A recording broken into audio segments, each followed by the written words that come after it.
नमस्कार। यो हो समाचारमा स्वागत छ। म अपेक्षा तिमिल सेना र म रोहन श्रेष्ठ। सुरु गरौँ अहिलेसम्मका प्रमुख समाचारबाट।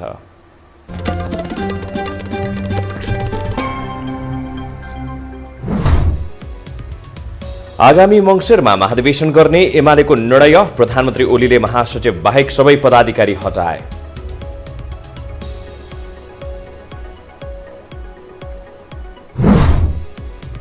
एमालेमा लागेकालाई फर्काउन प्रयास नगर्ने माओवादी अध्यक्ष दाहालको प्रतिक्रिया, दुवै पार्टीको वैधानिकतामाथि प्रश्नै प्रश्न।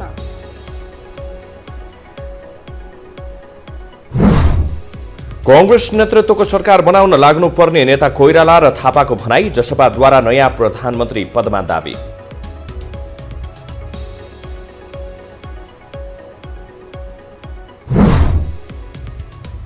कृषिमा विदेशी लगानी नभित्र्याउन सरकारलाई सांसदको सुझाव, अन्य चलखेल पनि हुन सक्ने सरकारवालाको आशंका।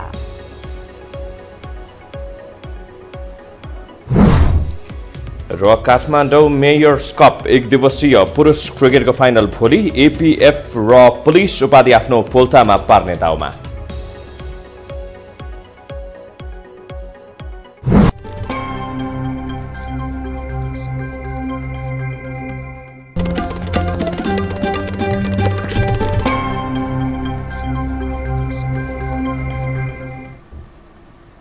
अब समाचार विस्तारमा। नेकपा माओवादी केन्द्रका अध्यक्ष पुष्पकमल दाहालले नेकपा एमालेतिर लागेका मन्त्री तथा नेतालाई पार्टीमा फर्काउने प्रयास नगर्ने प्रतिक्रिया दिनुभएको छ। बौटलमा आज अगुवा कार्यकर्तालाई सम्बोधन गर्दै अध्यक्ष दाहालले केपी ओलीतिर लागेकालाई फकाउन नलाग्ने बताउनु भएको हो। उहाँले आफ्नो एकमात्र चिन्ता माधव कुमार नेपालको उद्धार गर्नु रहेको बताउनु भयो।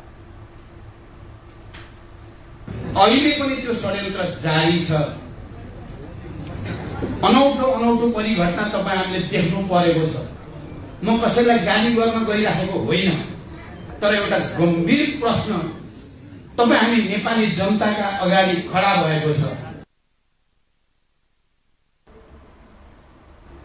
अध्यक्ष दाहालले पार्टीमा अहिले धेरै सजिलो भएको भन्दै संगठन बनाउने बाहेक अरू तनाव नरहेको दाबी गर्नुभयो। साबिकको नेकपा दुई खेमामा विभाजित हुँदा माओवादी पृष्ठभूमिका रामबहादुर थापा, टोपबहादुर रायमाझी, लेखराज भट्ट, प्रभु शाह, मणि थापा लगायतका नेता प्रधानमन्त्री केपी शर्मा ओलीतिर लागेपछि दाहालको यस्तो प्रतिक्रिया आएको हो।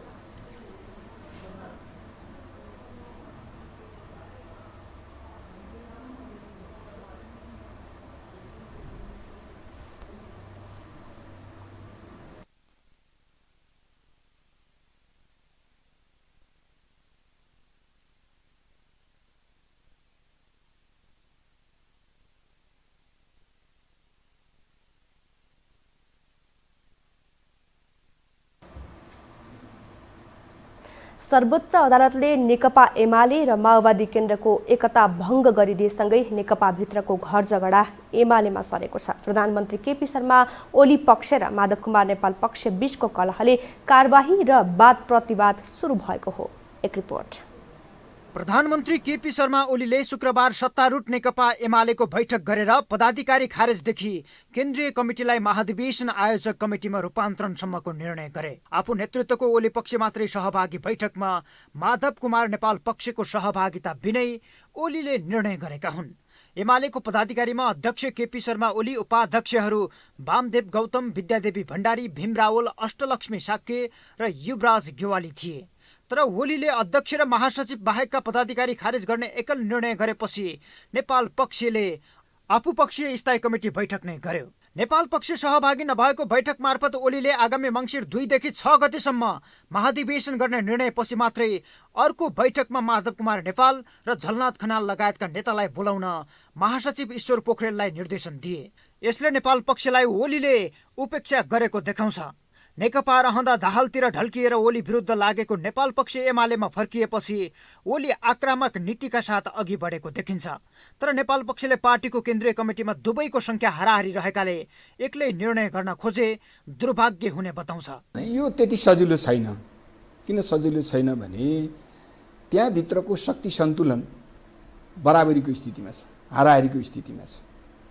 होइन। अब एउटा पक्ष छ, अब यो नेपालको कम्युनिस्ट आन्दोलनलाई जसरी एकताबद्ध बनाएर अगाडि लाने प्रयत्न भएको थियो त्यसलाई असफल पार्ने प्रयास भयो र त्यो एक हिसाबले अहिले तत्काललाई असफल पारियो पनि। अब यो नेकपा एमालेलाई पनि चाहिँ नि तोड्नुपर्छ, फोड्नुपर्छ भन्ने भूमिका खेल्न सक्छ, त्यो चाहिँ सम्भावना म देख्छु। नेपाल पक्षले बालुवाटारको बैठकलाई नचिन्ने बताइरहँदा ओली पक्षले गुप उपगुटको राजनीति गर्न खोजे कारबाही गर्ने चेतावनी दिइरहेको छ। नेपाल पक्षलाई पद चाहिए महाधिवेशनसम्म कुर्न आग्रह गर्दै कार्की बैंकुटको भेलालाई नचिन्ने ओली पक्षको जिकिर छ। हामीले बिचमा निर्णय त त्यही गरेका थियौँ नि त, अध्यक्ष रहने र महासचिव रहने अनि सचिवालय रहने व्यवस्था गरेका थियौँ। भनेपछि यो 10वटा प्रकारका पदहरू सधैँभरि रहिरहँदैनन् कि। आवश्यक संशोधन चाहिँ अहिले हामीले गऱ्यौँ, त्यो आवश्यक संशोधनभन्दा पछि फेरि पनि पार्टीको विधान संशोधन गर्न पनि सकिन्छ। महाधिवेशन हामी छिटै गर्दैछौँ। यो महाधिवेशनमा आउनुभन्दा अगाडि नै धेरै मान्छेहरूलाई धेरै पद पार्ने दियो भने चाहिँ 10वटा केन्द्र हुन्छ। त्यो केन्द्रले के गर्छ भन्दाखेरि गुटलाई फेरि मलजल गर्छ। ओलीले शुक्रबारकै बैठक मार्फत पूर्व माओवादी निकटका रामबहादुर थापा सहितका 22 नेतालाई केन्द्रीय कमिटीमा जिम्मेवारी दिएका छन् भने थापालाई बागमती प्रदेश इन्चार्ज समेत बनाएका छन्। यसमा माधव नेपाल पक्षको कुनै संलग्नता छैन। प्रधानमन्त्री ओली एकल तरिकाले अघि बढिरहँदा नेकपा भित्रको मुठभेड अब एमालेमा हुने पक्का देखिन्छ, किनकि ओली प्रवृत्ति विरुद्ध लड्ने उद्घोष सहित एमालेमा पुनर्मिलन गरेको नेपाल पक्षले लिखित विरोध जनाउनेसम्मको निर्णय गरेको छ। यसर्थ नेकपामा हुँदै आएको गोरु जुधाए अब एमालेमा सरेको बुझ्न सकिन्छ। यो हो टेलिभिजनका लागि क्यामेरामा सञ्जय घिमिरेका साथमा सन्तोष बिके थापा, काठमाडौँ। नेपाली कांग्रेसका महामन्त्री शशाङ्क कोइरालाले पार्टीको मुख्य ध्यान प्रधानमन्त्री केपी शर्मा ओलीलाई हटाएर आफ्नो नेतृत्वमा सरकार बनाउनु रहेको बताउनु भएको छ। काठमाडौँमा आज आयोजित कार्यक्रममा महामन्त्री कोइरालाले कांग्रेस नेतृत्वको सरकार गठनका लागि अन्य दलसँग छलफल चलिरहेको पनि बताउनु भएको हो। उहाँहरूले आफूहरू अझै पर्ख र हेरको अवस्थामा रहेको प्रतिक्रिया दिनुभयो। Nepali Congress wait and watch अवस्थामा छ। आज पनि यो मधेसी पार्टीहरूसँग छलफलको क्रम चलिरहेको छ। अहिले चाहिँ नि हाम्रो मुख्य ध्येय के हो भने ओली सरकारलाई हटाएर एउटा नयाँ सरकारको गठन गर्नुपर्छ, जसको नेतृत्व नेपाली कांग्रेसले गरोस् भन्ने मनसाय हाम्रो छ। कार्यक्रममा कांग्रेसका अर्का नेता गगन थापाले प्रधानमन्त्री ओलीले संविधानमा पारेको भ्वाङ टाल्ने र देशलाई निर्वाचनमा लग्न आफूहरू आउनुपर्ने बताउनु भयो। उहाँले नयाँ जनादेशबाट 5 वर्षका लागि नेपाली कांग्रेस आउने दाबी गर्नुभयो। आजै हाम्रो पार्टीको नेताहरूले छलफल गर्दै हुन्छ, बैठक गर्दै हुन्छ। हामी भनिरहेका छौँ कि सम्भव हुन्छ, यदि सकिन्छ भने यही पटक प्रधानमन्त्री केपी शर्मा ओलीलाई घर पठाउनु पर्नेछ र नेपाली कांग्रेसको नेतृत्वमा अहिले सकिन्छ भने अहिले हामीले सरकार बनाएर हामीले 6-8 महिना 1 वर्ष चलाएर जति पनि प्रधानमन्त्री ओलीले हाम्रो संविधानमा व्यवस्थामा भ्वाङ पार्नु भएको छ ती भ्वाङहरू टाल्ने काम गरेर देशलाई निर्वाचनमा लिएर गएर त्यो निर्वाचनबाट हामीले एकपटक फेरि नयाँ जनादेश प्राप्त गरेर 5 वर्ष नेपाली कांग्रेसले जनताको बीचमा केही कुराहरूको संकल्प गरेर ती संकल्पहरू पूरा गर्ने काम हामीले गर्नुपर्छ। नेता थापाले प्रतिपक्षमा बस्ने म्यान्डेट पाएको भए पनि सङ्कटको बेलामा कांग्रेसले सम्हाल्नुपर्ने अवस्था आएको बताउनु भयो। प्रधानमन्त्री ओलीलाई शासन सत्ता दिइराख्नाले नेपालमा नाम मात्रैको चुनाव गराउने उहाँको भनाइ छ। अब बाँकी प्रसङ्ग। न्याय परिषदले सर्वोच्च अदालतमा रिक्त रहेका 2 सहित 20 न्यायाधीशको नियुक्तिका लागि सिफारिस गरेको छ। परिषदको आजको बैठकले उच्च अदालत पाटनका मुख्य न्यायाधीश कुमार चुडाल र उच्च अदालत सुर्खेतका मुख्य न्यायाधीश नहकुल सुवेदीलाई सर्वोच्चको न्यायाधीशका लागि सिफारिस गर्ने निर्णय गरेको हो। यस्तै बैठकले न्याय सेवाका विशिष्ट श्रेणीका अधिकृतबाट 2 जना उच्च अदालतको न्यायाधीशमा सिफारिस गर्ने निर्णय गरेको छ। यस्तै जिल्ला न्यायाधीशबाट 7 जना, न्याय सेवाका अधिकृतबाट 2 जना र अधिवक्ताहरूबाट 7 जना उच्च अदालतको न्यायाधीशका लागि सिफारिस गर्ने बैठकले निर्णय गरेको परिषदले जनाएको छ।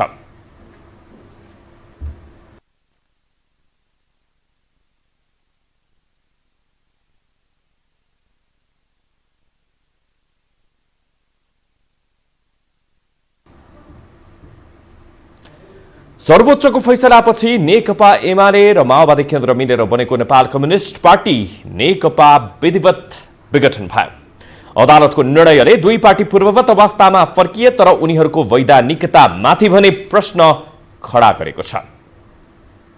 2075 जेठ 3 मा नेकपा एमाले र माओवादी केन्द्र मिलेर नेपाल कम्युनिस्ट पार्टी नेकपा बनेको थियो। दुई ठूला कम्युनिस्ट घटकको एकीकरणपछि बनेको नेकपालाई नाम सम्बन्धी विवादका कारण 3 वर्षपछि फागुन 21 मा सर्वोच्च अदालतको निर्णयले बदर गरिदिएको छ। यससँगै एमाले र माओवादी केन्द्र यथा अवस्थामै फर्किएका छन्, तर उनीहरूमाथि वैधानिकताको प्रश्न भने खरो रूपमा उठेको छ। के अहिले नेकपा एमाले र माओवादी केन्द्र वैधानिक छन् त? अहिलेको अवस्थामा यी पार्टी अवैध छन्। अब 6 वर्षभन्दा बढी अधिवेशन नगरिकन पार्टी चलाउन पाइँदैन। अहिलेको कानुनी व्यवस्था हेर्दा अब यो निर्वाचन आयोगले गलत कामको परिणाम हो। यो हिजो पुष्पकमल दाहाल र केपी शर्मा ओली सत्तामा थिए, उहाँले नै नियुक्ति गरेका मान्छे निर्वाचन आयोगमा थिए। अहिलेको सर्वोच्चको फैसलाले यिनीहरू अर्काको पार्टीको नाम चोरमा दर्ता भए। कुनै पनि राजनैतिक दल अघिल्लो पटक महाधिवेशन गरेको मितिले 5 वर्ष र संविधानमा भएको व्यवस्था अनुसार गरी थप 6 महिनाभित्र अर्को महाधिवेशन गर्नुपर्ने कानुनी व्यवस्था छ। यदि त्यसो नभए दल कानुनी रूपले अवैधानिकताको बाटोमा जान्छ। नेकपा एमाले र माओवादी केन्द्रको हकमा यो व्यवस्था लागू हुने हो भने यी दलहरू अहिले अवैधानिक बनिसकेका छन्, किनकि नेकपा एमालेको 9औं महाधिवेशन 2071 असारमा सम्पन्न भएको थियो भने माओवादी केन्द्रले 2069 मै महाधिवेशन गरेको थियो। त्यसको 5 वर्षभित्र महाधिवेशन गरिसक्नुपर्ने कानुनी व्यवस्थालाई मध्यनजर गर्ने हो भने 2076 मै यी दुई दलको थप्न सकिने सहितको म्याद सकिएपछि वैधानिक हैसियत गुमेको छ। तर पूर्ववत अवस्थामै फर्काउने अदालतको निर्णयले एमाले र माओवादी केन्द्रको वैधानिकतामाथि निर्वाचन आयोग समेत अलमलमा परेको छ।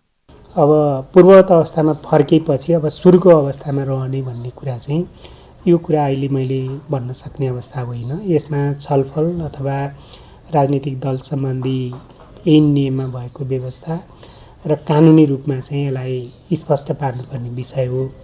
त्यसकारणले अहिले मैले यसै हुन्छ भनेर भन्न सक्ने अवस्था रहेन। एमाले र माओवादी केन्द्रको एकतापछि स्वतः खाली भएका र अरू नै व्यक्तिको नाममा दर्ता भइसकेका दुई दललाई अदालतले फिर्ता त बोलायो, तर 3 वर्षसम्म खारेजीको अवस्थामा पुगेका दलहरूलाई पुरानै हैसियतमा फर्काए पनि त्यस बीचको रिक्तताका विषयमा भने सोचेको पाइँदैन। त्यसैले यसलाई निर्वाचन आयोगले 3 वर्षसम्मको अवधिलाई शून्य अवधिको सुविधा दिँदै निरूपण गर्न सक्ने संविधानविदहरू बताउँछन्। जुन मितिबाट चाहिँ पुनर्स्थापित भए त्यो मितिसम्म आउँदाखेरिको जुन अवधि थियो 3 वर्षको, 3 वर्ष कटाएर 5 वर्षभित्र चाहिँ अरू पहिलाको बाँकी छ भने 5 वर्षभित्र गर्नुपर्ने हुन्छ। यदि पुगेन भने पनि यो पार्टी खारेज नभएको भए त तिनीहरूले 5 वर्षभित्रमा अधिवेशन गर्थे, निर्वाचन गर्थे, वैधानिकता बनाउँथे, लोकतान्त्रिक बनाउँथे। त्यसकारण डक्ट्रिन अफ नेसेसिटीको आधारमा त्यो चाहिँ समय अवधिलाई कटाउने र त्यसलाई चाहिँ मिलेन भने कानुन पनि संशोधन गरेर उनीहरूलाई एउटा सुविधा दिनुपर्ने, इम्युनिटी दिने, उन्मुक्ति दिने चाहिँ काम त डक्ट्रिन अफ नेसेसिटीको आधारमा गर्नुपर्ने स्थिति छ। निर्धारित समयमा महाधिवेशन नगरेर वैधानिक हैसियत गुमाएको मान्य हो भने यी पार्टी, सरकार र तिनका सांसदहरू समेत सङ्कटमा परेका छन्। तर यस्ता विषयमा वैध अवैध छुट्याउने निकाय नै दबाव प्रभावमा परेर निकास दिने परिपाटीका कारण विधिको शासन र कानुनी राजको व्यवस्थामाथि नै प्रश्न उठेको छ। यो हो टेलिभिजनका लागि क्यामेरामा सञ्जय घिमिरेका साथमा सन्तोष विके थापा, काठमाडौँ। आगामी सत्ता समीकरणका लागि जनता समाजवादी पार्टी नै निर्णायक बन्ने देखिएको छ। त्यसो त नेकपा एमाले, नेपाली कङ्ग्रेस र माओवादी केन्द्र सबैको तानातानमा जसपा परेको छ। ठुलो दलको तानातानमा जसपा नै दुई धारमा कित्ताकाट भएको छ। नयाँ सत्ता समीकरणमा निर्णायक मानिएको जसपाले सरकारमा जान संवाद थालेको छ। जसपालाई एमाले र माओवादी केन्द्रले अलग अलग रूपमा सत्ता साझेदारी गर्न प्रस्ताव गरिरहेका छन्। ओली आफू नेतृत्वको सरकार टिकाइरहन चाहन्छन् भने दाहाल काङ्ग्रेस सहितका दलको सहयोगमा ओलीलाई हटाएर नयाँ सरकार बनाउने लाइनमा छन्। तर यही बेला जसपाले आफ्ना पुराना मागहरूलाई बिउताएर ठूला दलहरूसँग बार्गेनिङ गरिरहेको छ। संविधान संशोधन र रेशम चौधरी लगायतका नेता कार्यकर्ताहरू रिहाईपछि मधेसवादी नेताहरूले मुख्य एजेन्डा बनाएका छन्। यी माग जसले पूरा गरिदिन्छ उसैलाई सरकार बनाउन सहयोग गर्ने बताइरहेका छन्। जसले हाम्रो काम गर्छ त्यसलाई समर्थन गर्ने 290 जति मुद्दा परेका छ। त्यसमा कतिपय मुद्दाहरू फैसला भइसक्यो, अहिले मुद्दा फैसला हुन बाँकी छ।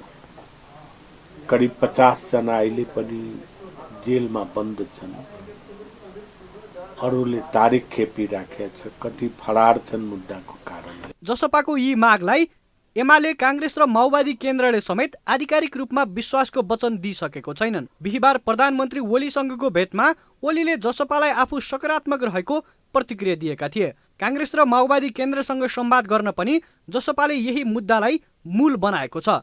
चौतर्फी रूपमा रेशम चौधरी रिहाईका सवालमा विरोध र आयोजना भइरहे पनि टिकापुर घटनामा उनी योजनाकारको रूपमा मात्र आरोपित देखिएको र उनी कुनै घटनामा संलग्न नदेखिएकोले रिहाई गर्न उपयुक्त समय भएको राजनैतिक विश्लेषक जहाँ बताउँछन्। रेशम चौधरीलाई बढी लाभ दिनुपर्ने अवस्था हुन्छ, किनभने अहिलेसम्म रेशम चौधरी योजनाकारमा मात्रै आरोपित व्यक्ति हुन्, स्वयं कुनै पनि घटनामा संलग्न भएको थिएन। बाँकी अन्य दलहरूका कुरा गर्ने हो भने तिनको नेताहरू त स्वयं घटनामा सामेल भएरै काण्ड गरेका छन्। यदि उनको रिहाई गर्ने सहमति भएमा जसपा सरकारमा जाने निश्चित जस्तै हो। यद्यपि उसले जसपाकै नेतृत्वमा सरकारमा जानुपर्ने घुमाउरो राजनैतिक प्रस्ताव ठूला दलहरू सामु राख्न थालेको छ। शुक्रबार बसेको संसदीय दलको बैठकबाट प्रधानमन्त्रीकै दाबी गर्ने र ठूला दलहरूसँग बार्गेनिङ गर्ने नीति अख्तियार गरेको हो। अहिले जुन प्रकारको राष्ट्रिय लेभलमा समस्या देखा परेको छ, त्यो समस्या समाधान गर्न यी दलहरू बारम्बार प्रयोग भए, असफल भए। त्यसैले अब यो ऐतिहासिक कार्यभारको नेतृत्व जसपा लिन तयार हुनुपर्छ र जसपा त्यसको लागि पहलकदमी गर्नुपर्छ भन्ने कोणबाट हामी बहस थालेका छौँ। संसदको सबैभन्दा सानो दलको रूपमा उभिएको जसपाले सरकार चलाउने प्रस्ताव गर्नुको पछाडि कतै भारतीय शक्तिको पृष्ठपोषण त छैन भन्ने आशंका पनि उब्जिएको छ। यो टेलिभिजनका लागि क्यामेरामा डीबी मगरका साथमा उत्तर कुमार साहु, काठमाडौँ। हामीसँग समाचार बाँकी नै छन्, अहिलेलाई विश्राम।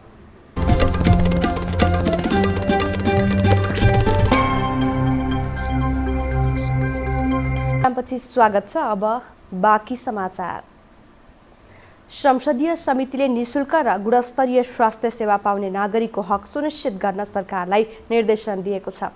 संघीय संसद अन्तर्गत राष्ट्रिय सभाको दिगो विकास तथा सुशासन समितिले संविधानमा उल्लेखित व्यवस्था अनुसार नागरिकको गुणस्तरीय स्वास्थ्य सेवा पाउने अधिकार सुनिश्चित गर्न सरकारलाई निर्देशन दिएको हो। सभापति तारादेवी भट्टले सरकारी स्वास्थ्य संस्थाहरूको आधुनिकीकरण र स्तर उन्नति गरी विश्वसनीय बनाउन निर्देशन दिएको बताउनुभयो।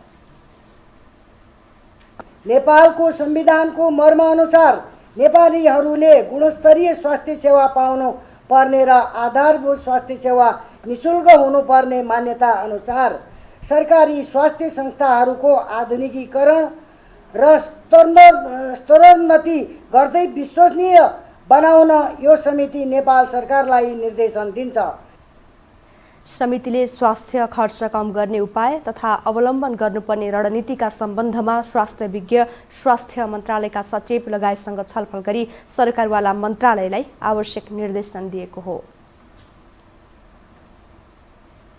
नेपालमा आज थप 48 जनामा कोरोना भाइरस संक्रमण पुष्टि भएको छ। स्वास्थ्य तथा जनसङ्ख्या मन्त्रालयका अनुसार 24 घण्टामा 61 जना संक्रमण मुक्त भएका छन्। यस्तै हाल देशभर सक्रिय संक्रमितको संख्या 929 रहेको छ। मन्त्रालयका प्रवक्ता डाक्टर जागेश्वर गौतमले कोरोना विरुद्धको अभियान अन्तर्गत दोस्रो चरणमा अहिलेसम्म 9,11,009 जनाले खोप लगाएको जानकारी दिनुभयो। यी सबै 65 वर्षभन्दा माथिका नागरिक हुन्।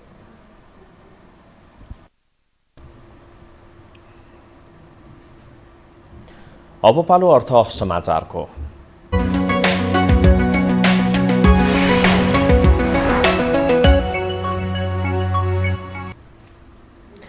सरकारले अध्यादेश मार्फत कृषिमा विदेशी लगानी भित्राउन लागेको भन्दै सांसद र सरोकारवालाले आपत्ति जनाएका छन्। उद्योग तथा वाणिज्य र श्रम तथा उपभोक्ता हित समितिको बैठकमा सांसद तथा सरोकारवालाले कृषिमा वैदेशिक लगानी भित्राउन सरकारले अध्यादेशको सहारा लिन खोजेको भन्दै विरोध जनाएका हुन्।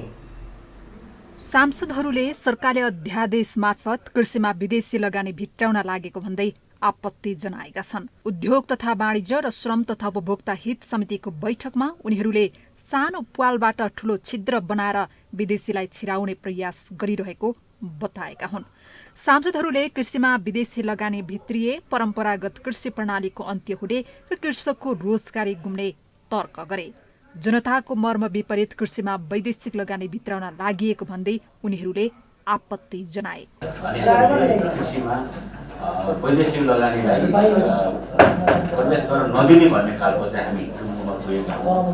त्यसकारण यो ऐन बनेको धेरै दिन भइसकेको छ। अब अहिले चाहिँ अध्यादेश मार्फत क्याबिनेट मिसन मार्फत यो आयो। अहिलेको पनि रियालिटी के हो भन्दाखेरि चाहिँ कृषिमा वैदेशिक लगानीको अहिले पनि हामीले स्वीकार्न सक्ने अवस्था छैन। जनताले किसानले गरेको काममा विदेशीलाई ल्याएर चाहिँ गरियो भनेदेखि भारतमा चाहिँ सब्सिडी छ। उनीहरूले चाहिँ एक त कृषि सामग्रीहरू कम उत्पादनमा सरकारले गरेको मेहनतमा गरेर बजारमा आएको छ, त्यसलाई नियन्त्रण गर्न सकेका छैन हामीले। ती किसानहरू ठगिहाल्छन्। त्यही पनि उनीहरूलाई यहाँ लगानी गर भनिदिइसकेपछि त यहाँको लगानी पनि सिद्धिन्छ, यहाँको रोजगार पनि सिद्धिन्छ, सबै टाटपल्टेर विदेश जाने स्थिति हुन्छ। सरोकारवालाहरूले विदेशी लगानी सँगसँगै प्रविधि, प्राविधिक, मल, बिउ बिजन पनि सँगै भित्रिने भएकाले लाखौं कृषकहरूले कृषि पेसाबाट हात धुनुपर्ने अवस्था आउने गुनासो गरे। विदेशीलाई जमिन दिँदा खेती योग्य भूमि कृषि बाहेकको प्रयोजनको लागि पनि प्रयोग हुन सक्ने खतरा रहेको उनीहरूको भनाइ छ। नेपाली साना किसानहरूले अहिले उत्पादन गरिरहेको चिज जुन हामी कुट्टो कोदालोको भरमा यो देशको कृषि धानिरहेका छौँ, हामीले धानिरहेको कृषिले भोलि त्यो वैदेशी लगानीबाट जुन खेती उत्पादन गरिन्छ त्यसमा प्रतिस्पर्धा गर्न सक्दैन। त्यसले गर्दाखेरि हामी लाखौं नेपाली जुन किसानहरू छौँ, साना किसानहरू, हामीले आफ्नो पेसाबाट हात धुनुपर्ने स्थिति आउँछ। बाख्राको, खसी, बोकाको आयात चाहिँ धेरै हुन्थ्यो, तर 2 वर्ष अगाडि केही रोकेको कारणले उत्पादन पनि बढेको छ। यसले रोजगारी पनि सिर्जना गरेको छ। त्यसकारणले हाम्रो स्पेसली 2-3टा कुरा, हाम्रो एउटा कुरा रोजगारी गुम्नेको, एउटा कुरो हाम्रो भएको पुँजी पनि उनीहरूसँग हामी लड्न सक्दैनौँ। सरोकारवालाहरूले प्रविधिको प्रयोग गरी नेपाली लगानीमै कृषि कर्म गर्नुपर्ने धारणा राखे। स्वदेशको कृषिलाई आत्मनिर्भरताको बाटोमा हिँडाउनुपर्ने उनीहरूको भनाइ थियो। नेपाल आयल निगमले इन्धनको मूल्य वृद्धिमा आफ्नो भूमिका नहुने स्पष्ट पारेको छ। निगमका प्रबन्ध निर्देशक सुरेन्द्र कुमार पौडेलले पेट्रोलियम पदार्थको मूल्य वृद्धिमा नेपाल सरकार र आयल निगमको भूमिका नहुने बताउनु भएको हो। आयल निगमले बिक्री गर्ने तेलको मूल्य निर्धारण स्रोतमा हुने मूल्यको घटबढले निर्धारण गर्ने स्पष्ट पार्नुभयो। डलरको रेट, क्रुड आयलमा बढ्ने रेट र ढुवानीको खर्चले पेट्रोलियम पदार्थको मूल्यलाई घटबढ गराउने बताउनु भयो।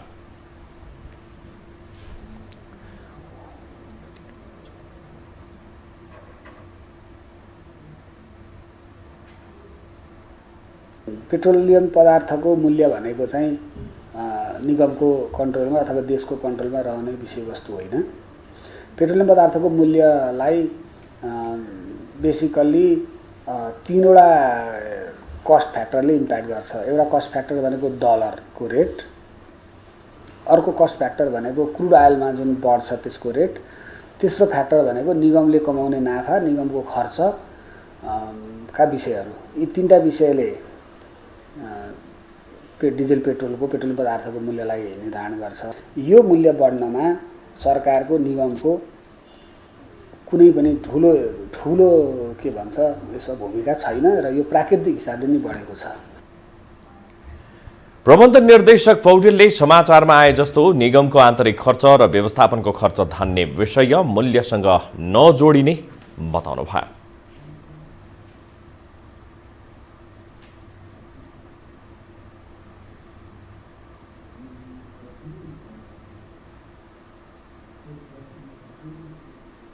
हामीसँग अन्तर्राष्ट्रिय र खेल समाचार बाँकी नै छन्। अहिलेलाई विश्राम।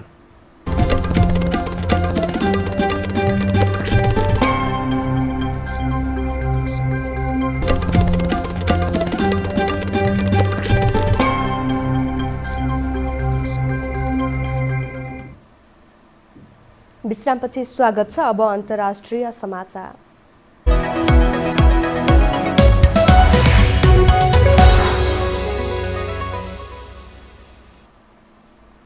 अमेरिकी राष्ट्रपति जो बाइडेनले कोरोना भाइरस महामारीसँग जुधिरहेका आफ्ना नागरिकका लागि ल्याएको राहत प्याकेज सम्बन्धी विधेयकमा हस्ताक्षर गरेका छन्।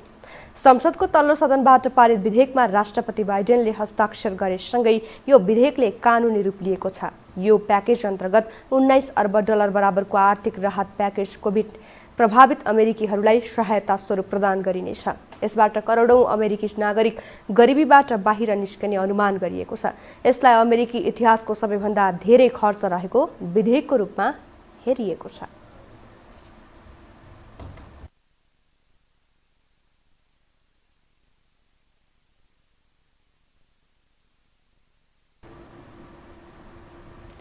अब पालो खेल समाचारको।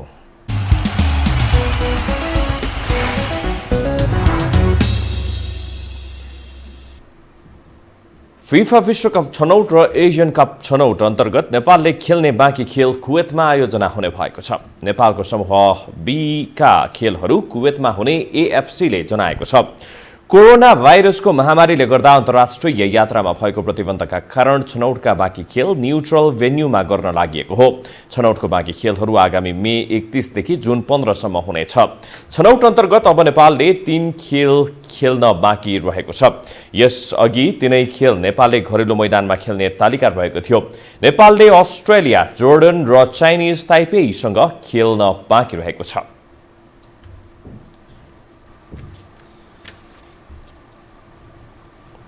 यससँगै हामी यो समाचारको अन्त्यमा आइपुगेका छौं। विदा हुनु अघि प्रमुख समाचार पुनः एकपटक।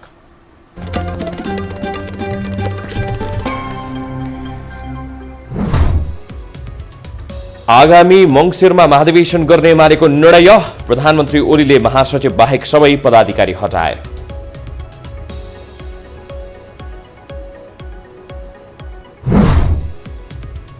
एमालेमा लागेकालाई फर्काउन प्रयास नगर्ने माओवादी अध्यक्ष दाहालको प्रतिक्रिया। दुवै पार्टीको वैधानिकतामाथि प्रश्नै प्रश्न।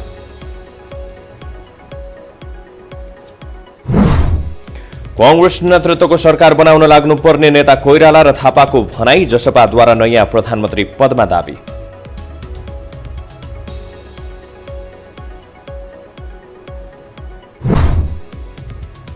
कृषिमा विदेशी लगानी नभित्र्याउन सरकारलाई सांसदको सुझाव। अन्य चलखेल पनि हुन सक्ने सरकारवालाको आशंका।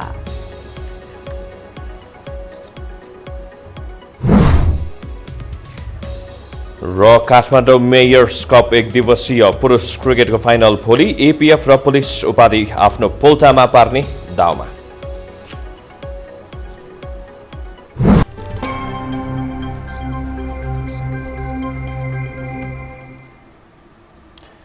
हवस् त यो समाचार सकियो। समाचार बुलेटिनका साथै यो टेलिभिजनका सम्पूर्ण कार्यक्रम यो टेलिभिजन.com, यो खबर.com, युट्युब र फेसबुकमा पनि पढ्न र हेर्न सक्नुहुनेछ। मोबाइलमा यो टिभी एप डाउनलोड गरी हामीलाई प्रत्यक्ष हेर्न सक्नुहुनेछ। तथ्य सहितको निष्पक्ष समाचारका लागि हेर्दै रहनुहोला यो टेलिभिजन। नमस्कार।